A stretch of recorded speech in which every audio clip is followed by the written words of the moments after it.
This might be my favorite tote bag I've made so far. This block right here was from a sticks and stones quilt that I made for my nieces. This fabric is from the line Let It Bloom.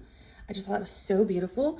And the thing is, both of these quilt blocks I had actually sewn together incorrectly. The white diagonal blocks were going the wrong way. So I had 2 of these quilt blocks left.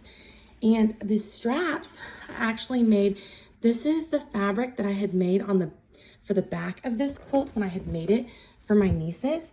And so I took the 2 quilt blocks, I added this green fabric for the bottom and the sides and the top of the bag, and then I just used my leftover quilt blocks. I got this fabric this week for the lining, which I just think is just so precious and sweet.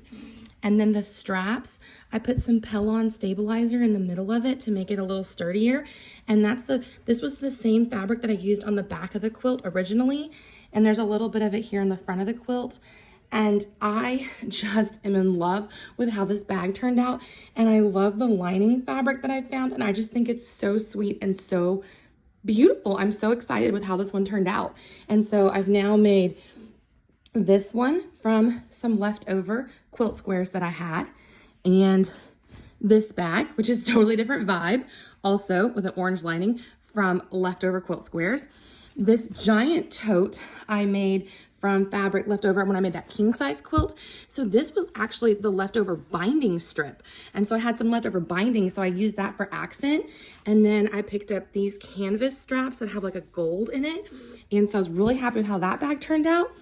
And then this one I made from a charm pack. So I am just over here having a great time, but I think this one is my new favorite.